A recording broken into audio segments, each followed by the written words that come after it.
Government of ఇండియాకి ఏమైనా అల్లుడా అల్లు లేదా మన చట్టం వాడి అబ్బ సొత్త? మన ఆడవాళ్ళ మీద ఎవరన్నా కన్నేశాడని తెలిస్తేనే కొత్తలాడిపోతుంది సార్ మన రక్తం.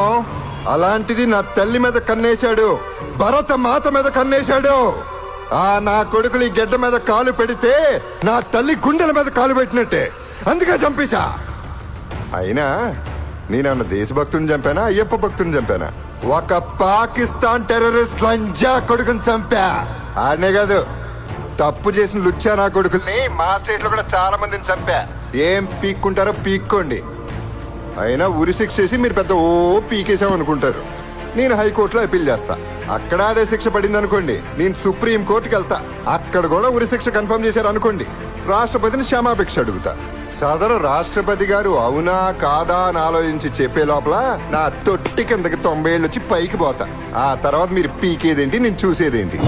ఇదే కదా సార్ 173 మంది ఇండియన్స్ ని కిరాతకంగా చంపిన హసబ్ గడికి మన ఇండియన్ పీనల్ కోడ్ ఇచ్చిన ఫెసిలిటీ.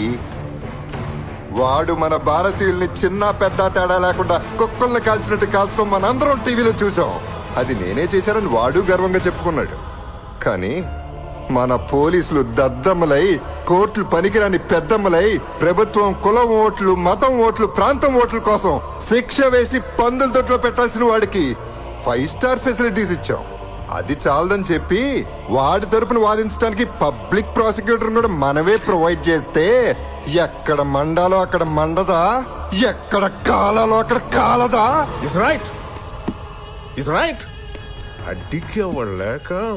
ఇందులో పెద్ద జోక్ ఏంటంటే వాడికిచ్చిన సెక్యూరిటీ మన ప్రైమ్ మినిస్టర్ కూడా లేదు. పాపం అయిందే ఉందిలేండి, after all prime minister of India.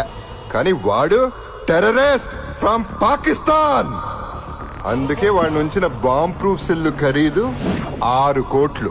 వాడికి ప్రతిరోజు సెక్యూరిటీకి అయ్యే ఖర్చు 8.5 లక్షలు. పట్టుకుని 2 ఏళ్ళయింది.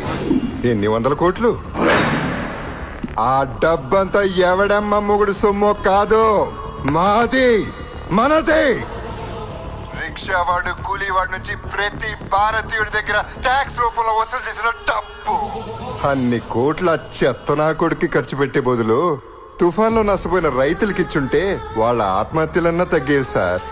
అట్లీస్ట్ మన ఇండియన్ ఆఫీసర్స్ కి మంచి బుల్లెట్ ప్రూఫ్ జాకెట్లు ఇచ్చినా సంతోషించేవాళ్ళం.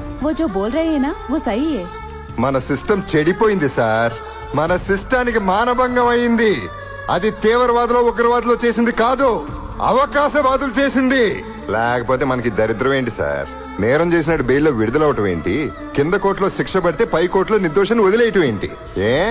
కింద కోర్టులో న్యాయమూర్తి కాడా? బఫూనా? కాకపోతే ఏంటి సార్, లేటెస్ట్ సర్వే మన భారతదేశపు న్యాయస్థానాల్లో ఇప్పటి వరకున్న పెండింగ్ కేసులు క్లియర్ అవ్వాలంటే మరో 300 సంవత్సరాలు పడుతుందంట. కర్మ. మన చట్టాలు ఎలాగే ఉంటే ఇండియాలో క్రైమ్ రేట్ ఆగదో. మన పాపులేషన్ పెరుగుతున్నట్టు పెరుగుతూనే ఉంటుంది. బయట దేశాల్లో లాగా దొంగతనం చేస్తే చెయ్యి, రేప్ చేస్తే అంగం నరక్కాలి, యాసిడ్ పోసినాడి మీద యాసిడ్ పొయ్యాలి. ఇవన్నీ లైవ్ టెలికాస్ట్ లో చూపిస్తే తప్పు చేయాలనే ఆలోచన కంటే ముందు భయం పుడుతుంది, ఉత్స పడుతుంది. విన్నారుగా వాడేం వాగాడు? మీ భారతదేశం మొత్తం కలిసినా నన్నేం పీకలేరని విర్రవీగాడు లంజా కొడుకు. అందుకే ఈ భారతీయుడు పిడికిలు పవర్ ఇదిరా అని గుద్దితే రక్తం కక్కుని చచ్చాడు. ఇలాగే ఎవడికి జరిగిన అన్యాయానికి వాడే తీర్పించుకోవడం స్టార్ట్ చేస్తే సార్ ఇంకా మీకు హాలిడేసే. కోర్టులన్నీ గొడవలుగా అద్దెకించుకోవడమే. లేదా తప్పు చేసినాడికి ఆన్ ద స్పాట్ శిక్ష పడేలా కొత్త చట్టాన్ని రాసే దమ్ము మీకుంటే ఆ చట్టం మొదటి పేజీ నాబూరు శిక్షతోనే మొదలు పెట్టండి సార్. డిసైడ్ చేసుకోండి. తప్పు చేసినాడిని మీరు చంపుతారా, జనాల్ని చంపుకోమంటారా? Choice is yours.